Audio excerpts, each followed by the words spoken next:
spend most of the time in the podcast telling you what to do to be happy in all your relationships, which of course I love because, I'm a bossy Jewish mother.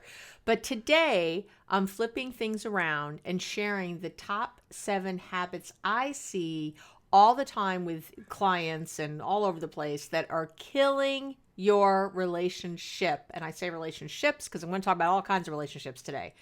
So stay tuned to hear the 7 things you need to stop if you want to have connected, happy, and thriving relationships. And look at that. I still get to be a bossy Jewish mother. Welcome back. We're here. Ha! Welcome back to the podcast. Very excited to be here today with everyone. I love this topic we're about to cover. A lot of you wrote in about it in different ways, looking for talking about things you're doing that you weren't aware were actually hurting the relationship. So I put them all together today so that we can really help you get from point A to point B. I hope you had a wonderful Valentine's Day here in the United States. You would have celebrated that this past week if you're listening to this right when it drops. And I hope you remembered that I love you. I don't know who you were with or what you were doing, but I'm sending all the goods.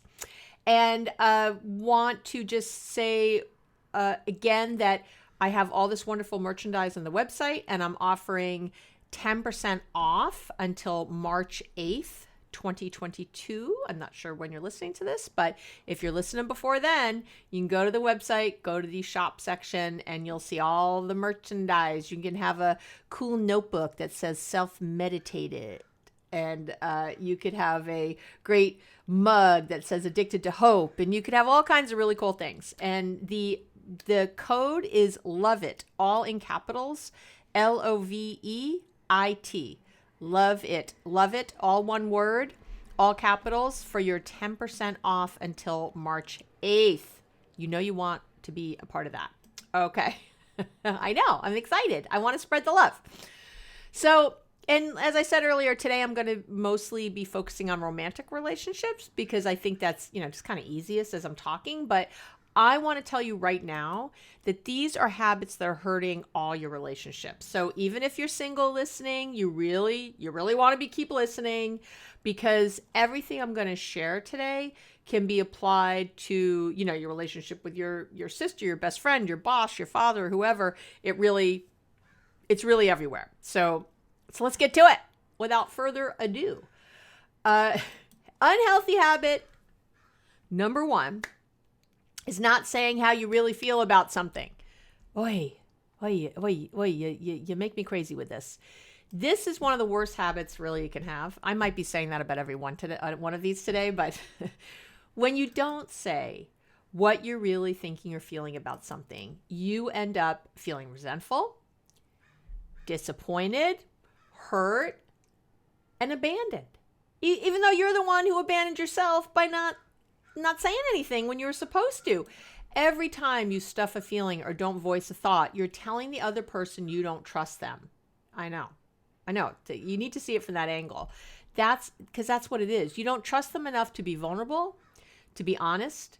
It means that your relationship is going to suffer, because without trust, and I don't care again what kind of relationship we're talking about, everything starts to deteriorate. You know this. And the other issue, and this is important, is that the other person knows you're not sharing. They can feel the lie, for lack of a better word, the omission. They can feel that. And that also deteriorates trust, because remember, we always fill in the blanks with our brains. So I'm picking up on some energy from you. I'm not sure what's going on, but I can tell that something's off. And again, it just really creates a problem. And then, by the way, when you do finally say something that's real for you, the other person often might not even believe it, because you've had so many times when you haven't said something, so they're not sure. Remember what I talk about a lot. Our conscious brains process information at a rate of 50 bits per second, while our unconscious brains, subconscious brains process information at a rate of 11 million bits per second. So people hear what you mean, not what you say. So if you're, again, holding things, and you've picked up on it a million times when someone wasn't being honest with you, or they were saying all the right things, but you didn't think they really felt that way, you can feel it. And this is happening when you do it also. Nobody is that good an actor. People pick up on it. You can fake it for a while, but eventually someone's going to pick up on it. And I also want to be clear that when I say how you really feel about something, what I also mean is that you're entitled to your true feelings, but not your reactions. I've said this a few times, right? You're entitled to your true feelings, but not your reactions. So you might be saying, well, I do share my feelings, but are you really, again, what's under the anger? What's under the resentment? Do you feeling hurt? You feeling not heard, not listened to, discounted, rejected, abandoned, sad? These are the things that are under. So if you're focusing on, if you say, well, I did share, and then people don't like it, just make sure that you're sharing what's real, what's really real underneath. What I always quote that Celeste Ng line, anger is the bodyguard of fear. And, that's what happens. You got to get real with it. And you got to remember too, a lot of times you don't share your feelings selfishly because you don't like the reaction you're getting. I had a client recently who wanted to hang with his buddies on a Friday night, but he knew his wife his fiance wouldn't like it. So he told her he had to work late, but then he went out with his friends. And his thinking was, and when he was talking to me about it, I'm not hurting anyone. It's not like I'm cheating. I'm not looking for other people. I just want this time. And I just want to see my friends, but she'll be upset and give me grief. And I don't want to deal with it. But this is really about not saying how you really feel about something. And I, as I told my client, he was really undermining his relationship and creating cracks in the foundation by avoiding these kinds of conversations. Because once you start avoiding like this and not really saying what you're feeling, again, your partner's picking up on it, so it's deteriorating from there. But it also becomes a slippery slope, and it gets easier and easier not to share what's real for you.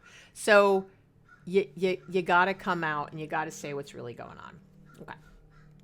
Unhealthy habit number 2 that I see quite a bit is prioritizing other things over your partner. And I will say that this is one of those habits that I'm just going to say about romantic relationships, but I guess it could be about anything. Everything else, comes first. And I see this quite a bit where people are, work is more important. Kids are more important. Doing other things is more important than your partner. So when you're always choosing other things over being with your partner, it's a problem.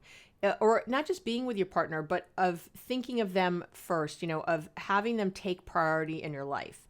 And I get it. Work comes up, other friends come up, things come up. I'm not saying that, that's not going to happen, but it shouldn't be the only thing that happens. And, I'll tell you something interesting. So when I'm doing couples work with people, I do not do sessions late at night. I don't do it. And I'll tell you why. Number one, I'm kind of burnt. We all know I wake up really early in the morning. So you don't want to, I'm not at my best. I'm not worth the money at 8:00 at night. Okay. But the real reason I do this, because I could shift my schedule. The real reason I do this is because people, just think about it. So my relationship is in a horrible place, right? I'm dying. I'm enough that I need couples therapy, that I feel like I need some help. Yet I won't even prioritize the help. I will put it at the very end of the day, 7:00, 8:00 at night. You don't see your medical doctor at 7 or 8 o'clock at night, not on the regular. Unless you're in the emergency room. If something is physically happening, right? I'm like, oh, my stomach is really hurting. I need to get this checked out. You don't say, well, I have to work all day, so I can't be there till 8 o'clock at night. You don't do that. So you guess what? You take time off during the day and you go to the doctor. Now, why isn't that true for our mental health? Why do we? Because that's how, this country and many countries treat mental health, as if it's a secondary thing, as if it's not as important. And then on top of that, we do it with our partners. We're saying kids are more important during the day. All the things I have to do, my work, everything else is more important. And that's a problem. And especially if you're doing, if these days with everything on Zoom, like your couples therapy is an hour out of your workday when you're still fresh, make it a priority. Once a week, you can't take an hour? Really? Are you sure? You've decided that's true, but I don't think it really is true. And I know it's not, because guess what? I've had lots of people, want to work with me, and they fight it at first, usually, not always, but usually. And then guess what? They figure it out. And I have had so many people mention to me how much better it is to do the therapy during the day, that they can see the change and how much fresher they are. I mean, think of that. You're paying good money to see this therapist or whoever.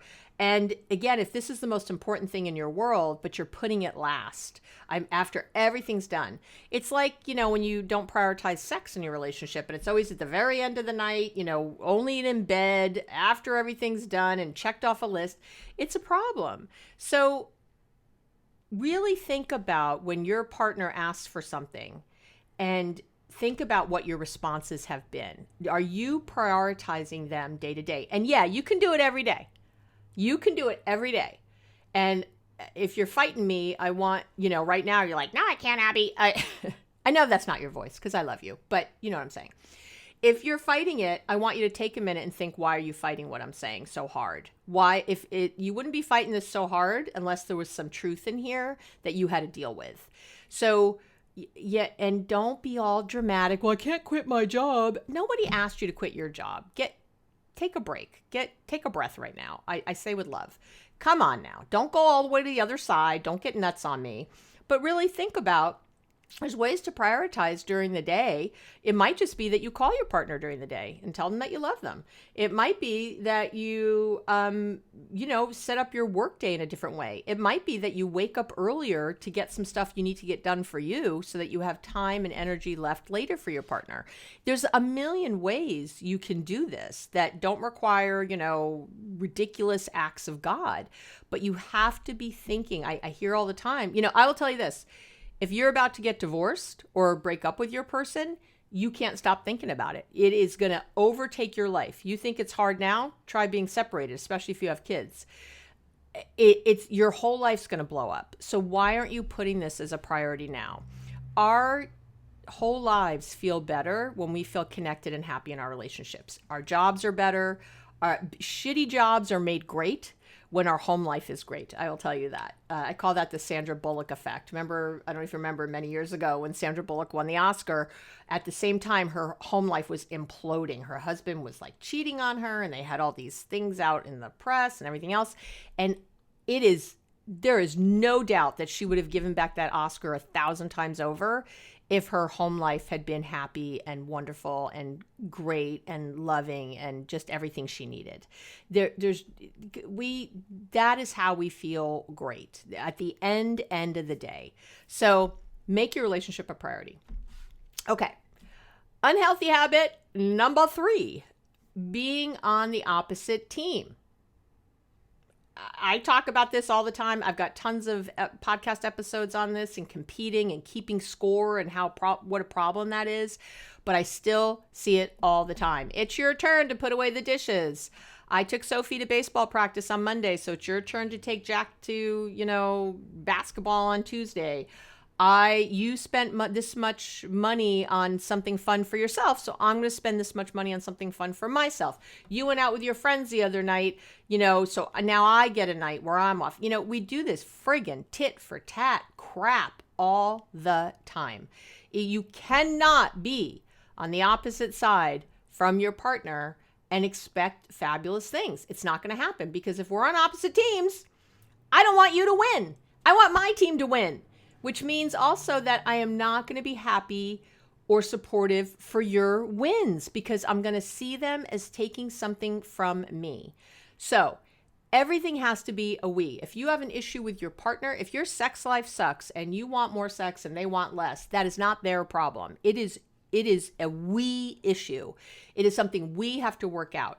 If you wish that, if you really want to buy a house and your partner doesn't care, right? That is not a them problem. That is a we thing. Our goals. What's important about this to us? How can we talk about this? How can we problem solve these different things we both want? How can I hold what you want as just as correct and right and real and valid as what I want? That's really the key. And when we start to do that, when we start to see that we are, again, on the same team, that we are drained when our partner is drained. That you want your partner uplifted and feeling great, just like you want. Once we get in that headspace, everything changes for the better. And I mean everything. My whole TED Talk was on this, The Real Reason Relationships Fail. I'll link to that in the show notes also, or you can just search it on YouTube, Abby Medcalf TED Talk. It'll be right there. If you haven't seen it yet, you should. It's quite fabulous. Again, I have tons of stuff on the website that tons of episodes on this that I'll link back to, but I can't say it enough that this is the real problem. This is the real reason you don't communicate. This is the real reason things fall apart. You are having a subtle competition with your partner. You're always looking at what they're doing or not doing, and you're always comparing it to what you do, and you're deciding you do it better and more. You're keeping track of what they do. Oh, well, I did this, this, and this. Well, I took the kids on Saturday morning. Yeah, but I do them on the other mornings. Yeah, it's like, this is getting you into huge trouble. Everybody feels like they're doing more than the other person. Everybody feels like they're at the end of their ropes and doing everything they can.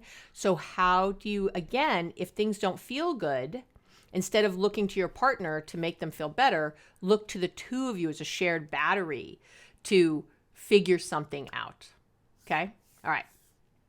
I feel like I was just lecturing. Sorry, I got really caught up in my moment there, but this is really, obviously, if I did a TED Talk on it, you can imagine, this is one of the big things. It's chapters in my book.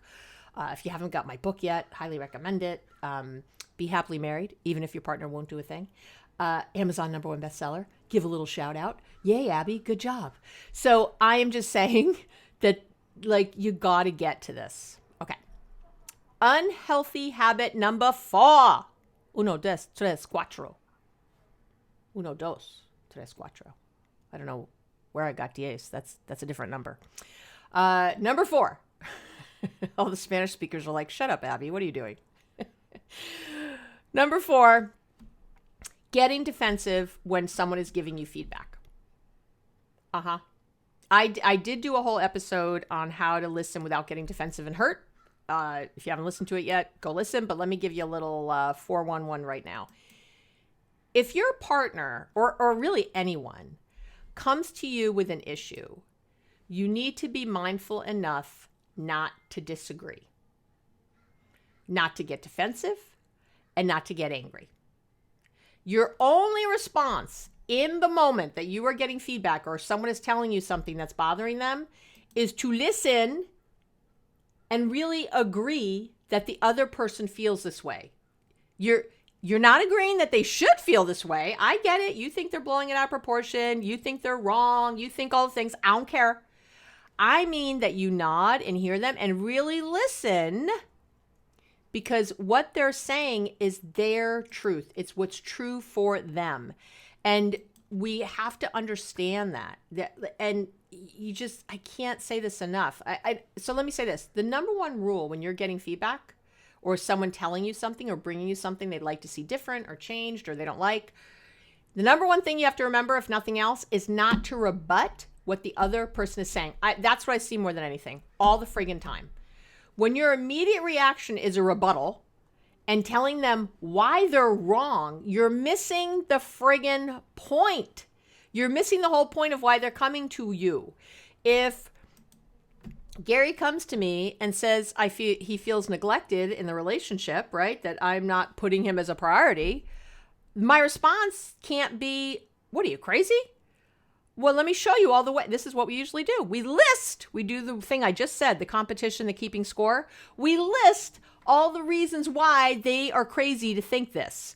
Oh, well, how could you feel neglected? Yesterday I gave you a blowjob this morning. Yesterday we went here. I picked up your dry cleaning. I cooked you your favorite meal yesterday. We went to the thing, listing all the ways. How could this person possibly feel neglected? Guess what? Missing the point. They are telling you that all the things you are doing are not hitting for some reason. What you want to find out, because I got to tell you, half the time you're wasting your time. You're doing things that you like to see done. I like to cook. So I like to cook for everybody. I like to make sure everyone has food. Guess what? My wonderful Gary could care less about food. If he could take a pill every day and that would be it, he would do it. I know, it drives me nuts. So he's obviously not Jewish. But that's how he is. So when I'm trying to take care of him by cooking and doing all this stuff, he doesn't need that. That's what makes me feel good. And yeah, I'm not saying he doesn't like it. Who doesn't like, having a meal? But that's not what he needs. And I'm deciding it's what he needs. And so how dare he feel neglected if I'm doing all these things? It's much better to ask and find out what he would like to see and then do those things. But you got to get out of telling people that they're wrong for feeling away, that whatever they're thinking is wrong, that you're right. Because again, you're missing the point. They're telling you their perceptions, what they are seeing. It doesn't matter what you meant. It doesn't matter your intentions. It doesn't matter that they're crazy as a bedbug as far as you're concerned. If you want a relationship with this person, and I don't care if this is, Bob from accounting, who I always talk about. I told you Bob's to write in if you want me to come up with a different name. I don't care if it's Bob from accounting, but you got to work with this guy. I don't care if it's your partner or your mom. You've got to figure this out. You need to be present and mindful so you can notice the reactions you're having. You're going to have to really stay in touch with your feelings throughout a conversation. Notice if your shoulders are tensing up. Take a deep breath. Push yourself to relax. Name your own feelings as often as possible when you're talking to someone. This can even be part of the conversation. Like if you're noticing that you're feeling defensive, you can sort of stop. And you might even, ask yourself, okay, what am I feeling right now? What's going on right here? They're just telling me this. Why am I having such a strong reaction?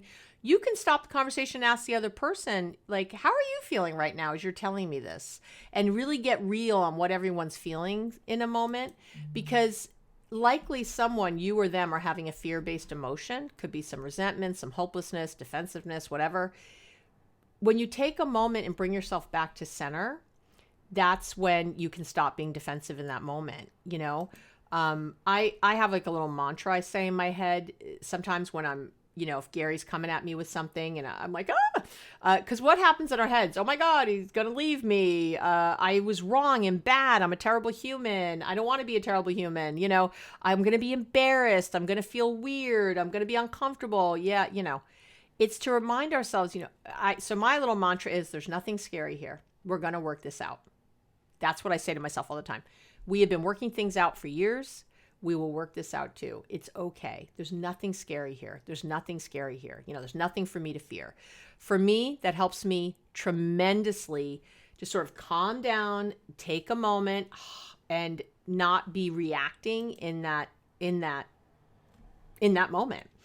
And when we're having that self-awareness, in that here and now focus and that self-awareness, I remind myself that I want to have a loving outcome. It's like, I'm a force to be reckoned with. We're going to get to the bottom of this. And this could be at work. This could be anywhere. I'm thinking, we're going to work this out, damn it. Like, I am not walking away from this table until we got this figured out. So think of that. And I will say that when you are getting feedback or when someone is coming to you with something that's bothering them, you don't want to interrupt. You shouldn't be thinking about your retaliatory remarks, the rebutting. Don't do any keeping score crap, what about you and what you did? You're saying this about me. Well, you did the same thing last week. That's again, rebutting and denying the other person's point of view. Telling them that they misunderstood what you meant, that kind of stuff. Don't refuse to participate. I'm tired of this topic. I'm not discussing it with you anymore, whatever. Really get front and center. I have a ton about mindfulness on the website, all over the place, all over the podcast. Just search. That's where you need to be in those moments. You really have to pull it back and truly listen. Because when you're not, you're killing your relationship. You really are. Because now the trust is breaking down. Your partner thinks they can't come to you with something. And then they start to hide stuff. They start to not tell you things and omit. And forget it. Things are really going to fall apart. Okay, we're getting there. Unhealthy habit that is killing your relationship, number 5. Number 5, complaining about your partner. Some research shows that people complain once a minute during a typical conversation. I did actually a whole episode on complaining. I think I call it complaining. It's like bacon, it's not good for you, but you love doing it. Something like that. Anyway, you can search on the site, or I'll link to it in the show notes.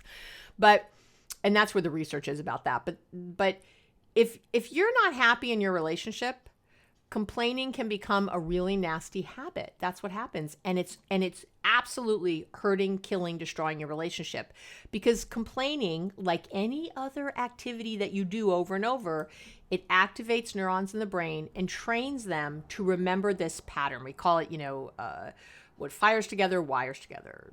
Donald Webb, famous neuroscientist.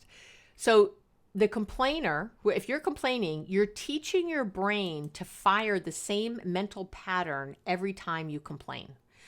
So those negative emotions and memories eventually trigger unhealthy emotions, like depression and anxiety.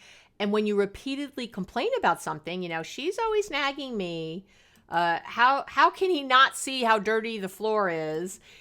It's rewiring your brain to make future complaining easier, which means it's going to be more likely. So as month after month and year after year passes, you'll find it way easier to be negative, regardless of what's really happening in your relationship or at your job or with your mom or anyone else. And as a result of that, it's difficult to create a more positive outlook. Think about it.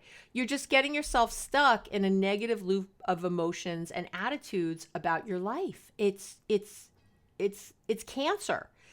And let me say this. If you have a complaint with your partner or really anyone else, the only one you should be speaking to about said complaint is that person.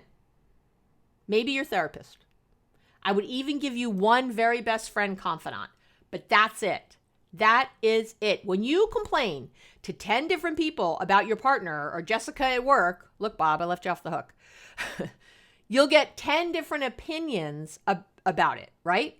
And it becomes very, very difficult to know your own mind. And what's even worse about it is that now, and I see this a lot, someone will complain to their friends about their partner, right? He did this, he did that, whatever. And now the friends are upset with the partner. The friends are upset, but then you get over it. You're fine. You and your partner work it out, but now the relationship with your friends is really icky, right? Between your partner and your friends, because they're not over it just because you are. One of the really common things I see is, I can't think, I've had so many couples with this. One of the partner, let's say, cheats in some way. That could be an emotional affair. It could be a physical, like having sex with someone else, whatever, something, or they're looking on Instagram at, hot women or men or whatever they're doing. Some infidelity behavior.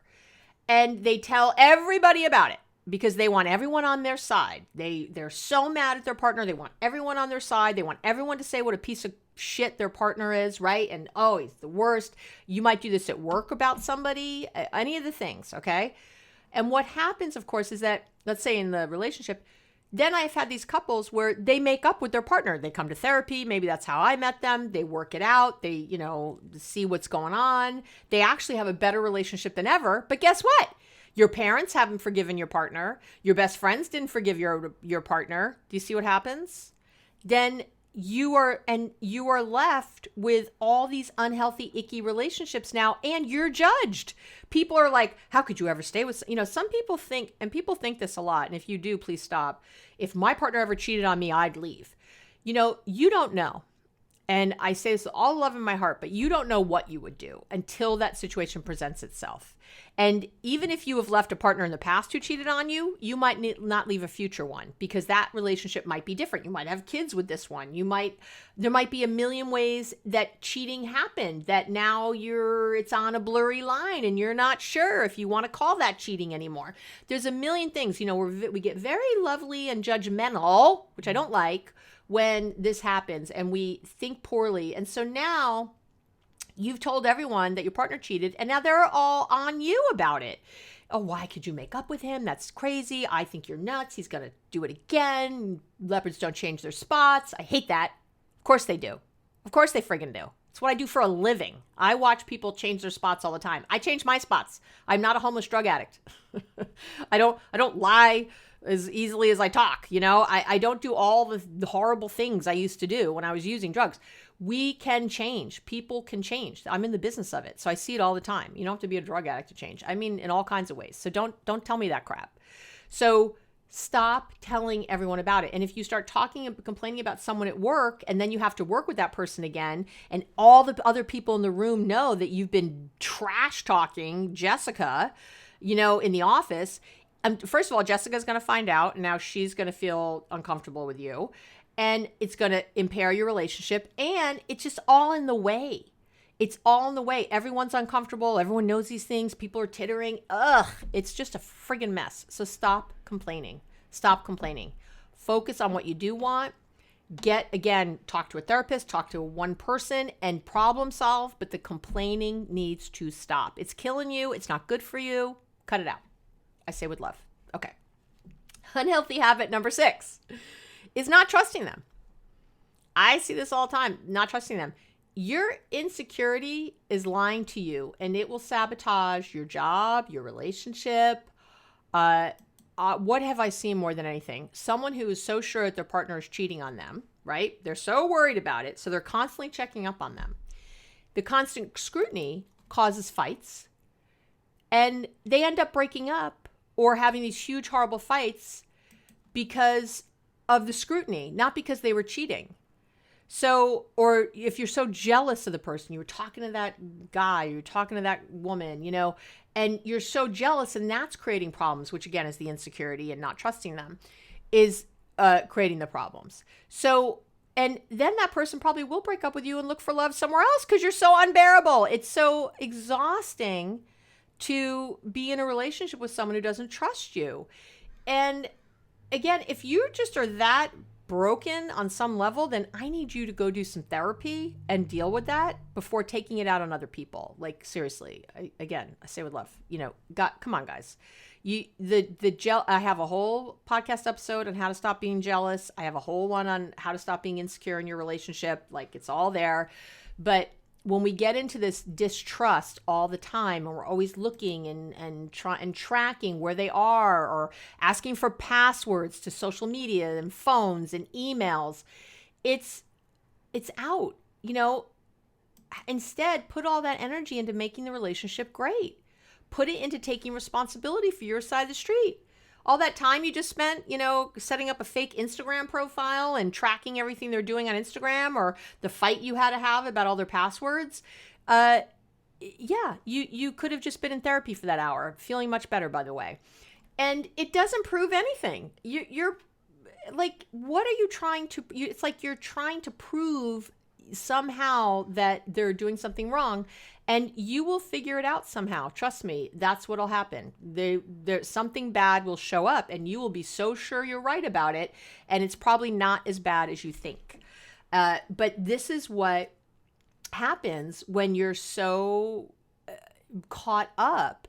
I don't have Gary's passwords for his phone. I don't know if he's got some other. First of all, I don't know how he'd have the time. Frankly, I don't know where he would fit that in. And, at the end of the day, if he's going to be happier with her, then go be happier with her. Like, I'll miss you. I love you. My heart will be broken. I have no doubt, but I will move on, because then that wasn't my person anyway. So, really get clear on being in the relationship now, not on what you're worried about will happen or could happen or maybe did happen before and it'll happen again. It's exhausting, right? I'm exhausted talking about it.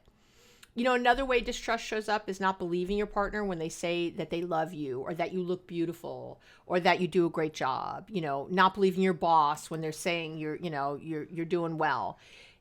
How is this serving you to not believe them? And I need you to ask yourself where that is from, that you're so caught up in this fact that, they're just saying that because, they have to, or he's just saying that to get sex, or they're just saying, what are you talking about? You are beautiful. You are amazing. You are fabulous. Like, believe it. Believe it. Focus your energy on what you do want to see in the relationship instead of trying to find what's wrong. That's what I want you to do. Focus your energy on where you do want to go. Stop focusing, again, on all the negativity. You're wiring your brain that way. You're going to get a confirmation bias. You're going to have all kinds of nasty things, and you're going to think it's true, quote unquote, and it's not. It's your brain lying to you. So you got to stop. And if you're this unhappy in the relationship that you're so caught up in being jealous all the time, again, maybe this isn't the relationship for you, and it is time to be single and in therapy and working on yourself before moving on. I say this because I love you and I don't want you tortured. You should not be tortured in a relationship. That is not a relationship. That's not what we're looking for here. It's certainly not a love one. That's a fear-based relationship. You don't need that. Okay. And no, I didn't just tell you to break up with your partner. I told you to get some therapy. Okay. Unhealthy habit number 7. The last one we'll talk about today is the thing I see a lot of that's killing relationships is not answering bids. And this is the work of famed marriage guru, John Gottman, and out of New York. And his research shows that answering bids is one of the most important things you can do to create connected, happy, and fulfilling relationships. And so what does it mean? So answering bids means that anytime your partner makes an attempt at connection, you move towards them in some way. Okay? So if your partner says, I really like this cat video. If your partner says, oh, I'd love for you to read this book. If your partner says, hey, could you come do this thing with me? Could you come for a walk? Could we talk about redoing the bathroom? Whatever it is, they're making a bid to connect. I know it can seem like a small thing, like look at the bird in the tree, but it's in all these ways, right? And at different times in a given day, partners generally make a lot of requests to connect. And when the bid isn't met, the relationship suffers. When your partner makes a bid, they're not just commenting on what they're looking at or asking you a question. They're looking for your interest. They're looking for your support. They're trying to connect. It's usually unconsciously. It's not like they're consciously thinking, share how great this bird is with me. But that's what they're doing. That's why they're bringing it up to you. So if they think politics, your children, what's for dinner, or dogs are important enough to bring up, then recognize and respect that. So just do it. Now, turning away from a bid, not answering the bid looks like, if you're dismissing them or ignoring them completely, continuing whatever you were doing without stopping, like, not even looking up from your computer, allowing your attention to be diverted easily, so they are talking to you, you're kind of there, but then you hear a ding on your phone and you immediately check it, right? Text messages, while they're talking. Again, note to self, unless you're due for emergency surgery, you can wait 5 minutes to check your phone. Turning away from the bid can look at interrupting or changing the subject. Simply saying no, like an automatic response, just nope, just not even like a knee jerk, just fighting things off. And Gottman says that the bids, these interactions, his research shows that they have what he calls profound effects on marital well-being, couples' well-being. And he found in his research that couples who had divorced after a 6-year follow-up had turned towards bids only 33% of the time. So in other words, only 3 out of every 10, more or less, bids that people made for emotional connection were met with any kind of support or intimacy, any kind of interaction. The couples who were still together after 6 years had turned towards bids 87% of the time. So those couples were getting their emotional needs met pretty much 9 times out of every 10 bid attempts. That's huge because you're not going to do it every time. And again, in case you're not in a relationship right now, I will tell you bids show up in all kinds of other relationships. I can tell you as a mother, how many times my kids have said, look, mommy, look, when they were little. Look, that's a bid. Look, I'm up on the swing. I'm hanging upside down. Look, I got this thing. A coworker asking your opinion on a project. My teenage kids saying, hey, can you come to my game? My friends saying, hey, I love this charity. Do you think you could donate? these are all bids. These are all people bidding. They're looking for us to connect. They're looking for us to have an interest in what they're interested in.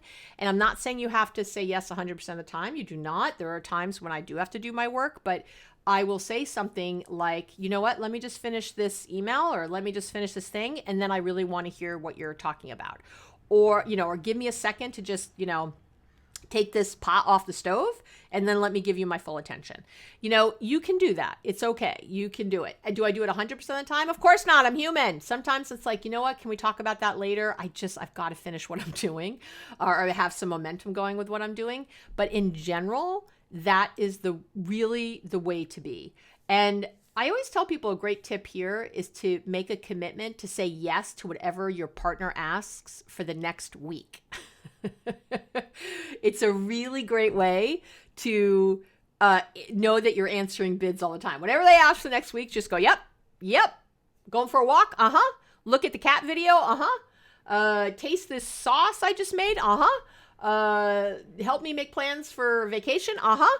Like, you just try it for a week and see what happens. People often think that, well, if I start saying yes, then they'll never stop asking because they're always asking. It's the opposite. They're always asking because they're not feeling like you connect.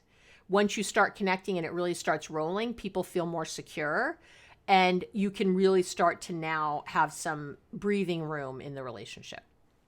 Okay, that is it for today. Those are my 7 habits that are killing your relationship and hurting the intimacy level. I feel like I was on a marathon today, just talking. So was I talking too fast? I might have been. Oh, well. Slow it down. And if I wasn't talking fast enough, listen at 1.5 speed. There you go. Get right through it. Hopefully this is really helpful for you. I talk about all this stuff so much with my clients, and I really mean it in a way, as always, with so much love in my heart, because I want you to be happy. I want you to have rich, incredible relationships all over the place. There is great love here for you in this world, and I want you to have all of it. I love you so much, and I will talk to you next week.